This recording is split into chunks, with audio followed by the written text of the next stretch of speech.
Greetings and welcome, everyone. It's All You Can Geek Moviecast, episode 660. I'm one of your hosts, Jim Gass, joined by Mike Sneedy, What's up? Corey Feinsod, Well, hello. and Tony Korkanakis. Hello, hello, hello. Welcome, guys. Welcome, listeners and viewers. We are live on Twitch Tuesday night starting at 8 o'clock. Please join us live. Join the conversations. Checking to make sure we are live. And we are.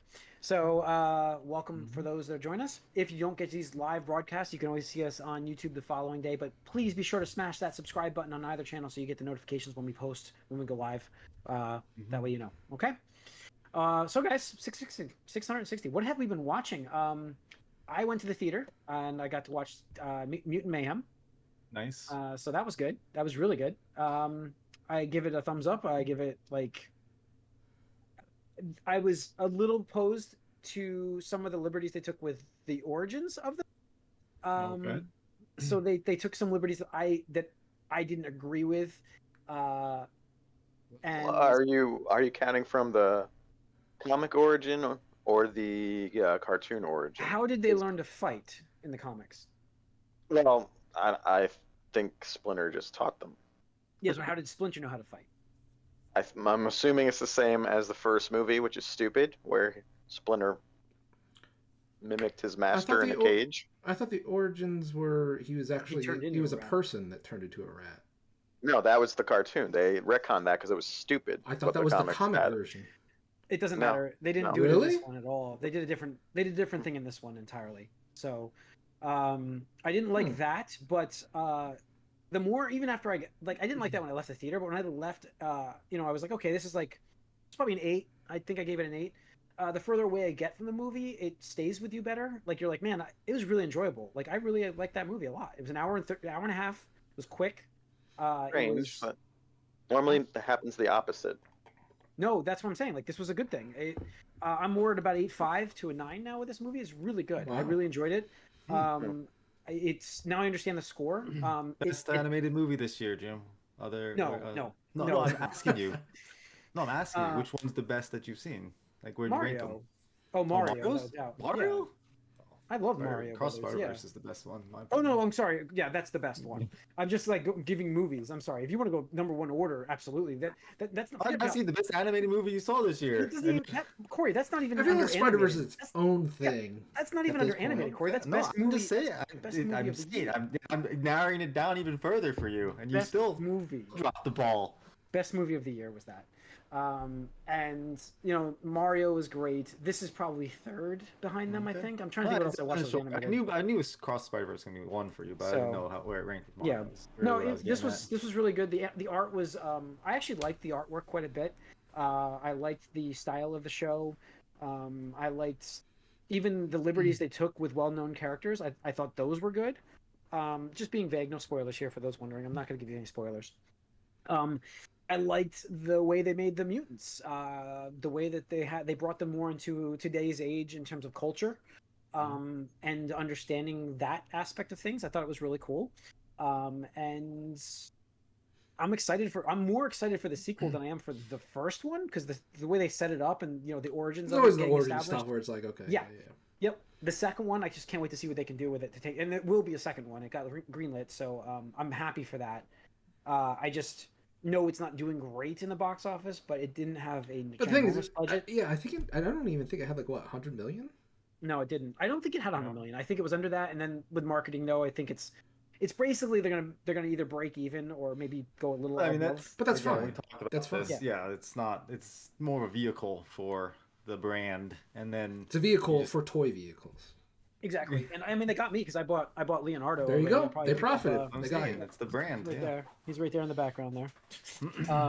So they got my $10 for the figure.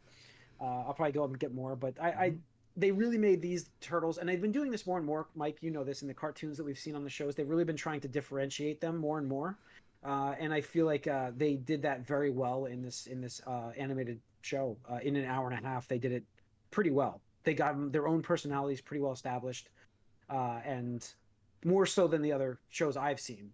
And so I just I like the characters.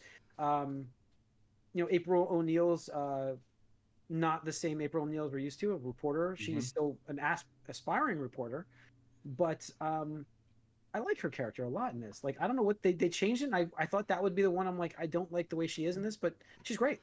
She's fantastic. And they're all high schoolers. They're all high schoolers. So the voices fit, Mike. They're all in the high school age right there. I mean, they fit. They're 15-year-olds. They seem like 7th graders to me, but 15. So, and they poke fun at that too. Yeah. So. Good. I enjoyed it. I mean, I did well for the weekend. We'll get into that, I'm sure. But yeah, we'll get into that. What else? I'm trying to think what else. Oh, I finished up Rise of the Beasts. I'll tell you what, that was good, fine. I'm not gonna say it's amazing. I don't know if you watched it. I still haven't seen it, but probably this week. I would definitely check this one out because this is unlike the last one, which was the last night or whatever that shit that was. This one, at least, if you're a fan of Transformers or if you've actually seen the animated movie, which is, I don't know who hasn't in this world. I mean, that's such a popular thing. They really give you some good stuff from that stuff. They really dive into and give you that. It sucks because I think I know what you're talking about, but it was such a, like, I think it was an emergency selling point, kind of how like DC would like reveal the cameos, like, hey, guess who we got in blah blah blah. It's like, cool. Like, now I don't need to see the movie. I get that part, but there's so much more minor touches and things. I was gonna guess totally, the big totally thing, worth the literal big thing, and stuff. Yeah. No, and but the minor touches, such as music used. Oh, okay. Just to give you a hint. Yeah, I mean, there's just little tiny things they throw in for the people that are fans of that movie. Mm-hmm. It's cool.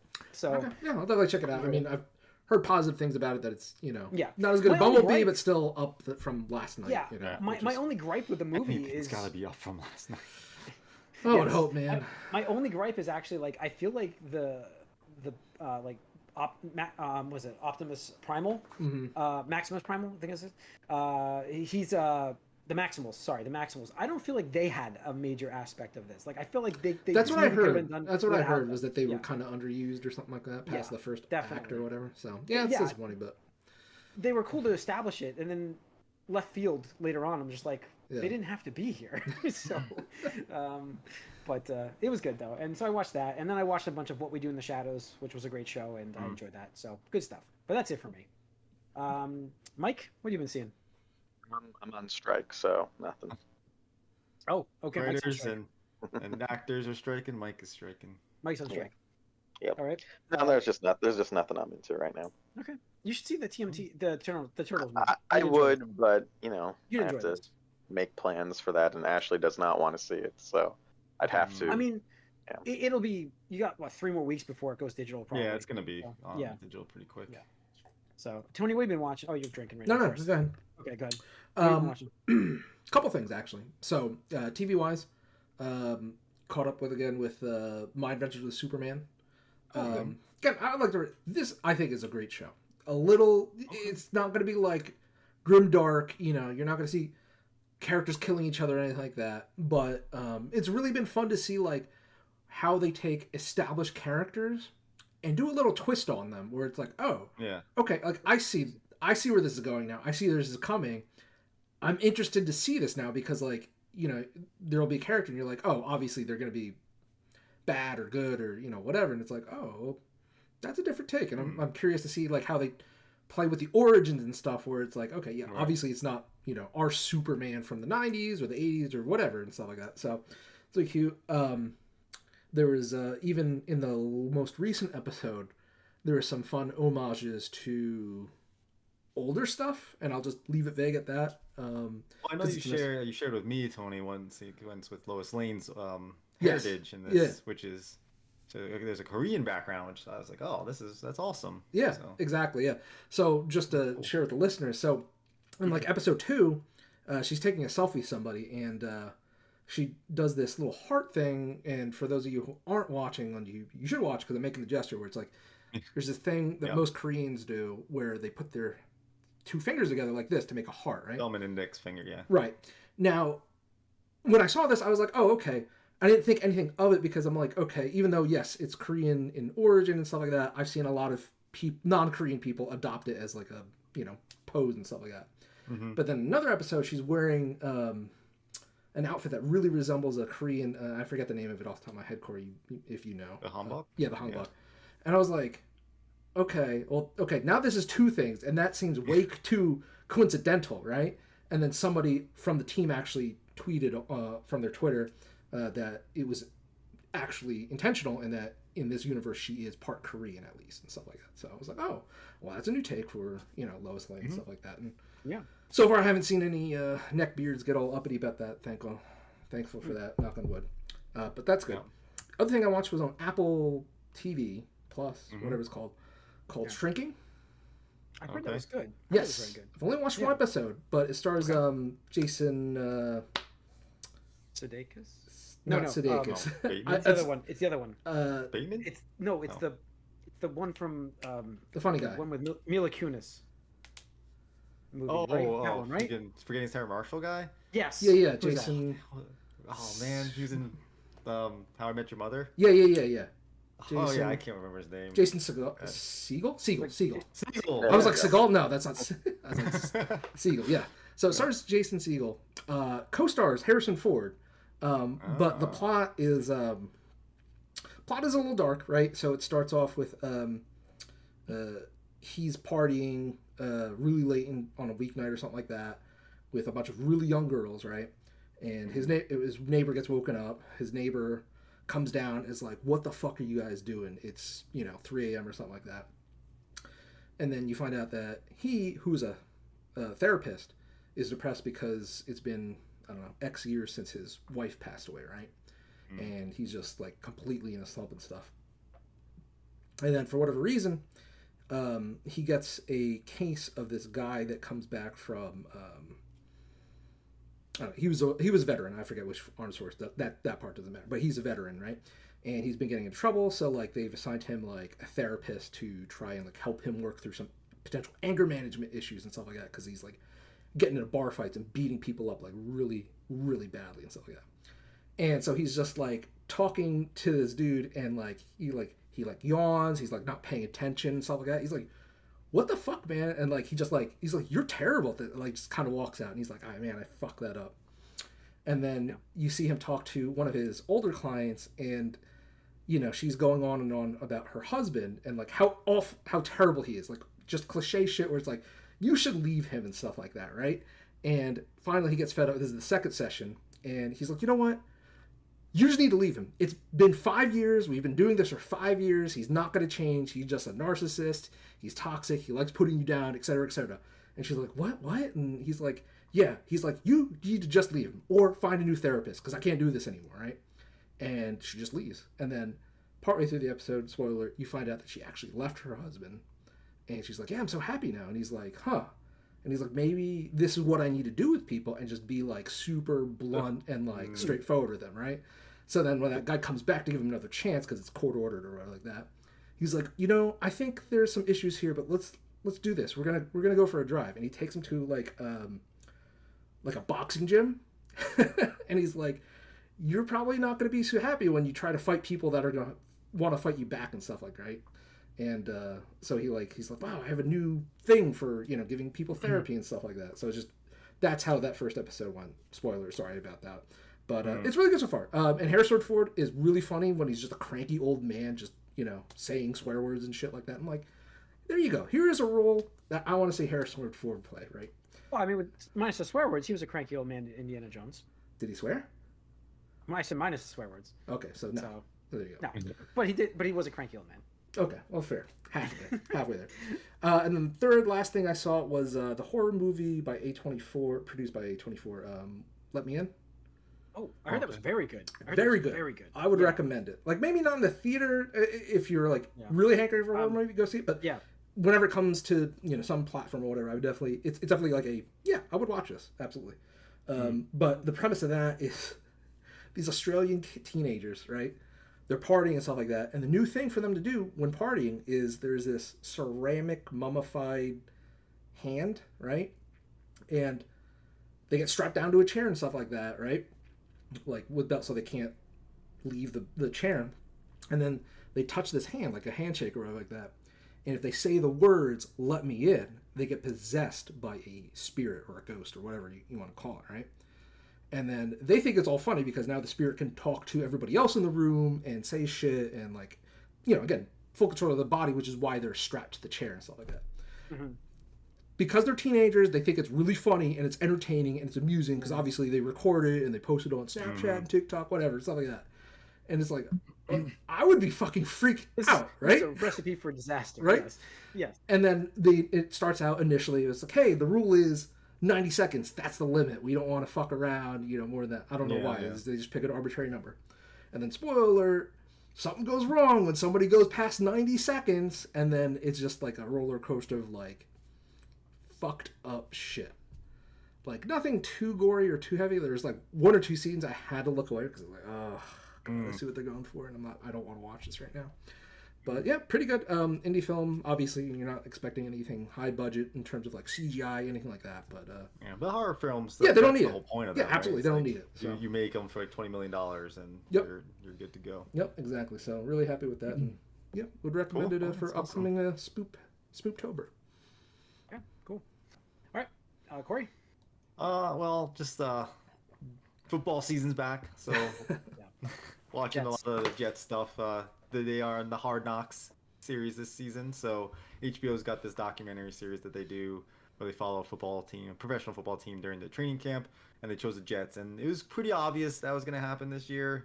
So it's cool because you get to see an inside look at them, and the Jets do have like their own in-house documentary team called One Jets Drive that does a documentary as well, and they're doing a training camp one. So they have they release theirs on Monday, HBO has theirs on Tuesday.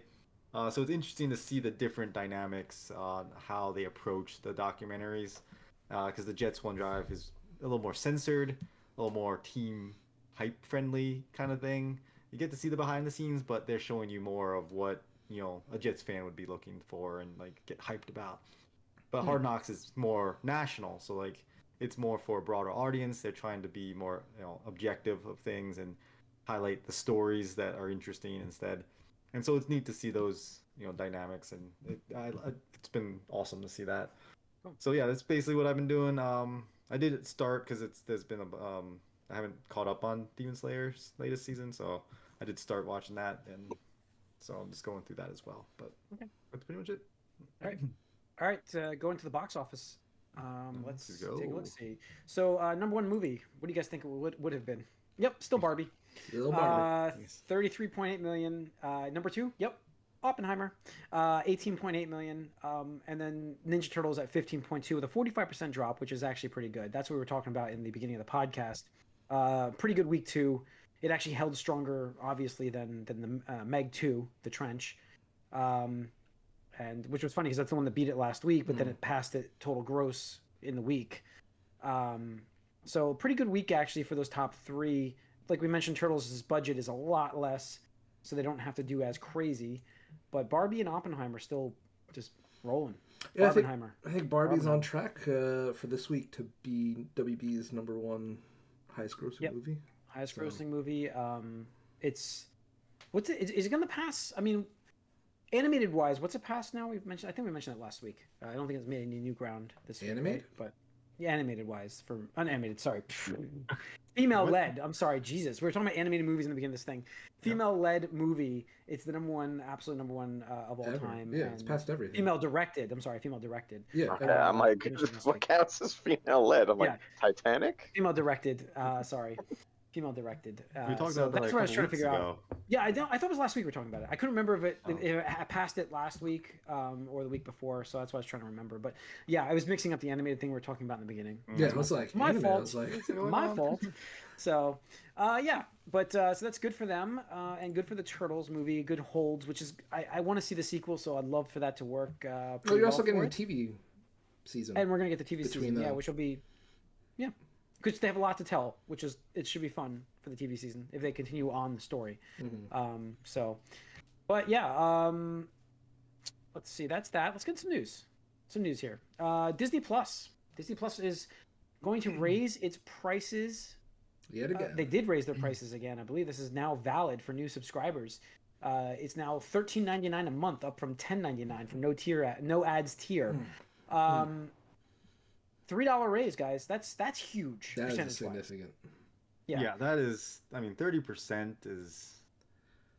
It's also huge. It's also a hard pill to swallow because Iger has flat out just said like they're going to reduce their output, Which, like, you know, I'm not disagreeing with, because, like, if the average quality is better, I'd rather have, you know, fewer but higher quality rather than, like, you know, just the old Netflix model where it's just, like, throw everything in the current, probably, you know, it's not significantly changed, but, like, it's like, let's just do everything and see what sticks. It's like, so you're reducing output. No promise that the quality is going to get better, but you're increasing the price. It's like, okay. Yes. Okay. They're lowering budgets across the board. Yeah. And they're increasing the price. Mm-hmm. So it's not a good formula for success. With a combination for success. Not forget the formula. Not a good combination usually.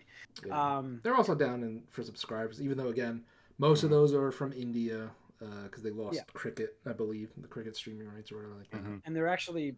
But even in the US, Yeah, they're also going to do the password sharing crackdown in 2024. So that's going to... It doesn't hurt people, though. That might help them. After they saw... You know what it is Netflix. It'll help them. They saw what Netflix did, and they did it. Yeah, absolutely. It'll help them. I mean, no one will like it, but it's it'll gonna help make you more money. Like that's what happens. It'll probably decrease viewers. It increase revenue. So whatever. They increased viewers Netflix, didn't they? They say I don't They believe increased them. subscribers. They didn't necessarily increase. I don't believe what they say on investor calls. Yeah, that's numbers, Mike. You can't lie to your investors about that. That's actually illegal. Yeah, well, it's actually illegal. But yeah, I mean, the money making scheme is there for that, and I'm fine with it. I wonder what the price for I'm part of the Hulu Live TV package thing right now, which, by the way, Hulu Live is garbage. But anyways, I'm already tied into it. I can't get out at this moment, and so I'm just wondering what their value will be price wise for that with Disney Plus, because that was a good savings. I'm paying like nothing per month considering, and I get ESPN Plus, which Corey, you know, is got out of market football and baseball games. I actually subscribed to NFL Plus. Oh, okay. So you get the same idea. Like same idea. Yeah, $80. So. Same idea, but and it's got Red Zone. Yeah. Yeah. For me, yes. Red Zone. Yeah. For me personally, I'm at I think 80. I said in the podcast. I looked it up. Yeah. The day. Yeah. It was 80. I was like, for 80, I'll renew again for a year. For 80, I think that's a reasonable price. Yeah. But if they don't let me lock in at that rate, I'm probably not going to do it again because it's like $100 for you. I'd have to really think about it because like I could see that. Because like maybe 100 because that's still like not even $10 a month. I can see them doing that for the subscribers. But even so, like out of all of them, like I haven't watched Disney Plus that much this year. Like I mean, the same way. It's funny they announced this now when you know, one of my favorite characters of all time has a show coming in a week. So I'm like excited for that. But going forward, like all these other stuff keeps getting delayed. Plus, we talked about Hollywood being on delay. I mean, I mentioned to tie this together. Disney has removed Deadpool 3 from the release slate. Not saying it's delayed officially yet, but it looks like it's going to get delayed. And that's because of the strike. Bumped up also just recently too. Yeah. And then now look at where we are. And that's the thing. Like we talked about this like when the writer's strike happened and then they were still filming. And like, how do you film a Deadpool movie without improv? I was talking to that with it's funny. What is this? That makes no sense. I was saying that my physical therapist is actually a big Marvel fan, and we were talking about that today. I'm like, there's no way that they're going to release a movie like this without letting Ryan Reynolds do some ad-lib lines. There's no point. There's just no way. Yeah. So he's that kind of actor. We were talking about that today. It was crazy, and that's his style. And so, you know, obviously Hugh Jackman can probably roll with it, but this is what Deadpool was founded on, was these ad-lib thrown in lines. So it's not getting released anytime soon if they don't stop this strike. And this is going to hurt streaming services going forward because now they're raising rates and now there is no content being made. So this whole effect is not. It's not affecting. It's like not hitting you now. Right. It's hitting you next year. Next year. That's what I said. That's what I said. Like the CEOs, all these people, the executives, they're not worried right now. But next year, when they have to start reporting on these numbers again, that's when it's gonna be like. And that's the thing. It's like you're okay for a few months, but then once you start not being able to back up the promises you gave to the investors and to the people that are paying the bills, essentially, and having to answer to the public in certain ways, that's gonna cause problems. This could cause more delays on shows that are finished because if they're gonna try to trickle them out so that they can keep giving you content monthly because you're gonna lose subscribers if you can't follow through. Yeah. So, but yeah, it's gonna be interesting to see how that shakes out. There are some. I guess the Writers Guild actually has an offer from the studios. They're reviewing. They also did not seem positive about the offer. They did say they'll have a counter offer back to them. So that was all they said. I mean, I am shocked that it's taking this long. Like, honestly, it's their first offer. They just got it. Right, that's what I'm saying. Like, this is shocking. Like, there's been like no movement, and on the writer's strike too. It's like I thought I thought they learned. Like, you knew what was going to happen. We saw it, and we've talked about it, and the news outlets have been talking about it, and everybody's talking about it, and yet here we are still. Was it months later? Yeah, sorry. Tron, right? Yeah. I just posted that Tron, whatever is getting. Yeah. Delayed. Ares. Yeah. Yeah. But I just pulled it up. So they're evaluating counterproposals from major Hollywood studios that would allow the strike to end. Experts estimate the total hit to California's economy now amounts to an estimated $3 billion. Oof. Like, oof. Get your shit together. Like, I'm sorry. The Tron director even said it. The Tron director said, he's like, we close big deals all the time. What is wrong? Like, it's just absurd to me that, like, I mean, I don't know how to say it without being blunt, but like how fucking greedy these companies can be. And somebody did some, I'm sure, like I saw a popular tweet or whatever like that, was that all it would do is take like all the companies, right, giving up 2% of whatever to end the strike immediately. Give everything that the writers want immediately. Like no concessions, no negotiation, just like literally, okay, you want these things that, were never important before and will be important moving forward, that if we don't take care of, like, you guys are just fucked, right? Everybody in your career will be fucked forever if you don't do this shit, right? It's like, okay, we'll give up 2% to do this. Like, so it just blows my mind, right? And you see Disney Plus, that Disney with Plus, they're increasing by 30%. You can't be like, oh, we can't give up 2% of our gross and be like, but we're going to raise our prices 30%. It just does not add up, right?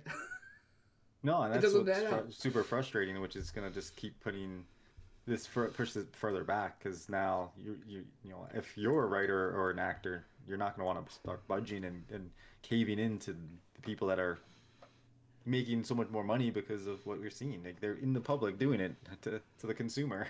Mm-hmm. Like, yep. And meanwhile, you are gonna have these. I thought I saw somewhere, I couldn't find it before the podcast, but so we talked about how like A24, they're one of the few companies that can actually continue to film right now and do everything because they've agreed to honor all the things that the guilds have wanted. So if these companies don't turn around real quick, I can absolutely see more of them just breaking away and be like, whatever, we will negotiate individually because we need to get shit back on track, right? So the more companies that do that, the less the other remaining companies will have a leg to stand on. So push is going to come to shove very soon. Like it has to. So otherwise, like we're just all fucked. We're just all fucked for like years. Because last time this happened, it was just the writers, right? And we got fucked. Yeah. And now we're got the writers and the actors, and so I mean that's gonna be terrible. Because I mean at least you got to see new things, even if it was written like shit. But here you're not going to see nothing. So nope. Sorry about that. All right. But yeah. Technical issues at my house. The outside light broke. So that's fun. Sorry about that, everybody. All right. Yeah. So I don't know. We'll see. So you finished up the strike stuff. Yeah. We'll see how this continues on. Hopefully, this next few months, like I've heard September is what they're eyeing, the end of September. So hopefully that's the case. But who knows? Who knows? Yeah. I was just saying before you got back was that these companies will have to negotiate because otherwise I could see the individual ones just being like, fucking fine. We'll just like, we'll negotiate individually. And they can do that. Right. And as soon as one of these companies, other ones will fall until like the greediest ones are left not having content. And you cannot be the only, like imagine just being like HBO, like Warner Brothers or Disney or what, like you're one of the only companies that's like not filming stuff. Like, that would be insane, right? Like, sorry guys, no Marvel, no Star Wars for the indefinite future because we don't want to negotiate. Like, okay. Or, imagine the shareholders, it's like, yeah, we just released Barbie, which is record breaking, one of the $2 billion movies this year, but we're not going to negotiate. No sequel in sight, no. Also, we can't get the sequel going because exactly. nobody's there to write it. Yep. So, but, yeah. All right. Last thing in the news, we've got the rumors about. Now, again, everybody's in strike, so this is just rumors. Dave Bautista. So it was basically this just coincides with everything. But so they were talking about the Blue Beetle movie. Angel Manuel Soto, who is the director for Blue Beetle, saying that Dave Bautista has actually already seen the film and he would really love him to portray Bane. And the thing for me is like he's clearly on the inside already on this because he's friends with James Gunn. Yeah, they have their guys. Yes. They have their guys. Yeah, they have their guys, just like Nolan has his guys. And so it makes sense. And so, what do you guys think about that? Him playing? Obviously, he's older. Is that okay? Would that work? Would that work? So It's got to be one and done. No, He's like 55. Yeah, I mean, Bane's one of those characters that relies, like, if you're gonna bulk him up with what is it, Venom or what? Yeah. Like, Venom. I mean, that's gonna be so much CGI anyway. Like, what's the difference? And he has a mask on, so what's the difference between like? It'd be mask based, yeah. So. Yeah. I'm good with it. Like, you got to do a body double for a lot of it. Yeah, no, it's fine. I mean, he could be Batflex Bane, but that's not gonna happen. I also saw that apparently for the Blue Beetle movie that a lot of the Blue Beetle's like animation and like CGI effects and fighting style and stuff was pulled directly from Injustice. Oh yeah, it's funny. Yeah, he's a decent character in Injustice too. Plays a decent role, and yeah, he's fun. That's how I know him the most, honestly. The Jamie Ray's version of the character is and from Injustice too. He plays a pretty prominent role. And, yeah, that's not a bad thing as far as I'm concerned. Is that this weekend or next weekend? It's next. It's this weekend. It's this weekend. Unfortunately, no one is going to watch this movie, but it's not projecting well at all. So. Yeah, but I heard it's not bad, so that's the pre. It doesn't matter. So we'll see. But all right, and that's it for the movie news, guys. So that's gonna wrap up the Moviecast. Thanks for tuning in once again. We are live on Twitch on Tuesday night, so please join us. We're on YouTube for all the other content, so also subscribe to both channels. Let you know when we go live, let you know when we post, and you get the latest and greatest that way. Leave us a comment and give us a thumbs up too, guys. We'll see you guys soon on the Gamecast. We are out for now.